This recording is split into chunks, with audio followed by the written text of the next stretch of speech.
আসসালামু আলাইকুম viewers, welcome back to my channel Bangla recipe. আজকের রেসিপিতে আমি আপনাদের জন্য নিয়ে এসেছি অসাধারণ মজাদার একটি রেসিপি, আর সেটি হচ্ছে সেমাই রেসিপি। অসাধারণ এই মজার রেসিপিটি বানাতে যেমন সহজ, তেমনি সময়ও খুব কম লাগে। তো আমার ভিডিওটি শুরু করা যাক। সবার প্রথমে আমি একটি কড়াইতে 2 কাপ পরিমাণ পানি দিয়ে দিয়েছি। এবার আমি এই পানিতে চিনি অ্যাড করব।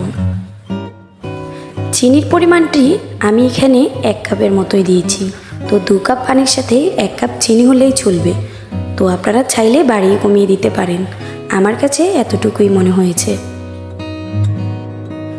এবার আমি এই পানির সাথে অ্যাড করব 1 কাপ পরিমাণ গুঁড়ো দুধ। যেহেতু আমি ব্যাটারটা ঘন করব, তাই আমি 1 কাপ পরিমাণেই দিয়েছি। এবার আমি পানির সাথে এই গুঁড়ো দুধের মিক্স ভালো করে নেব। চুলার আঁচটা মিডিয়াম রেখে আমি এই দুধকে বলকে নিয়ে আসব। এবার আমি এই দুধের সাথে দিয়ে দিচ্ছি মুখ ফাটিয়ে 3টি এলাচ। এই এলাচটি দেওয়ার কারণ হচ্ছে দারুণ একটা সুগন্ধি বের হবে।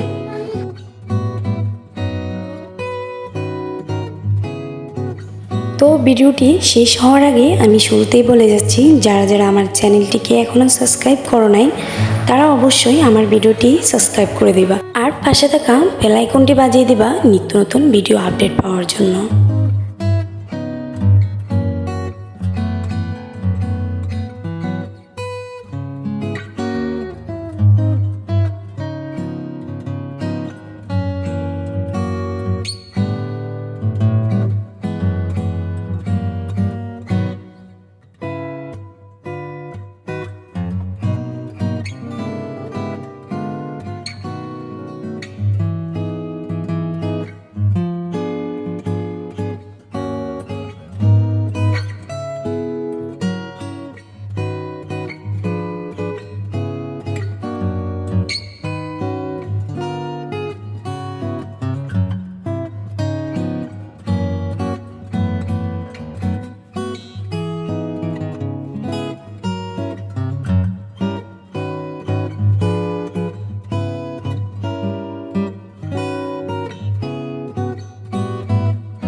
আমার গুঁড়ো দুধ জাল করা হয়ে গেছে। এবার আমি এগুলোকে একপাশে সরিয়ে রাখব।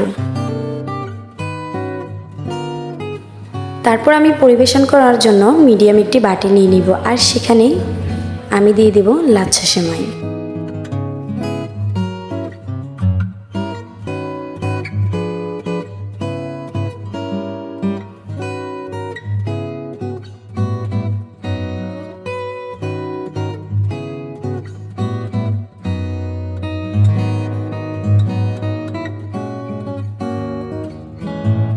সেমাইগুলো আমি চারপাশ থেকে গোল করে সুন্দর করে সাজিয়ে নিয়েছি।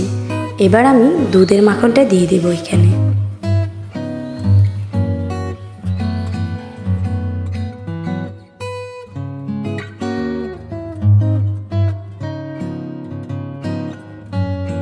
ঘন ব্যাটারের দুধ ঢেলে দেওয়ার পরে ধীরে ধীরে সেমাই তা টেনে নিচ্ছে। আমি একটা চামচের সাহায্যে ধীরে ধীরে হালকাভাবে একটু চেপে চেপে গোল করে নিয়ে নিচ্ছি, যাতে করে সেমাইগুলো পরিপূর্ণ দুধের মাখনটা পায়।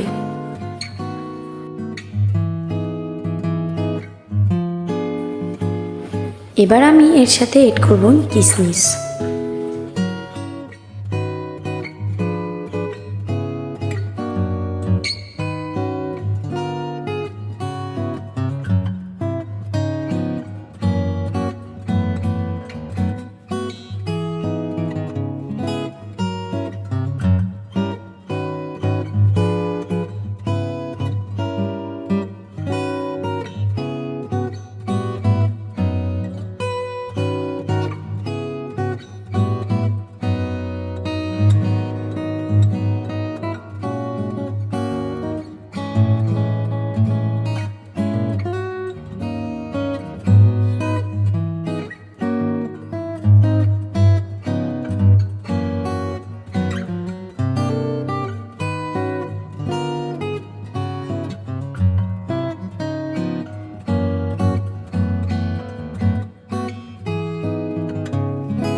প্লেটটিকে আরও সুন্দর করে সাজানোর জন্য আমি এর সাথে কাজু বাদাম কুচি অ্যাড করে দিচ্ছি। এভাবেই আমার তৈরি হয়ে গেল ঘন দুধের লাচ্ছা সেমাই। দারুণ এই মজার রেসিপিটি অবশ্যই দেখে আপনারা বাসায় বানিয়ে ট্রাই করবেন, আর কেমন হয়েছে তা অবশ্যই আমাকে কমেন্ট বক্সে গিয়ে জানাবেন। আপনার একটি মূল্যবান কমেন্ট আমার পরবর্তী ভিডিও বানানোর জন্য উৎসাহ তৈরি করে।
তো আমি এই পর্যন্তই আমার ভিডিওটি শেষ করলাম। আর যারা যারা আমার পুরো ভিডিওটা দেখেছেন তাদেরকে অসংখ্য ধন্যবাদ।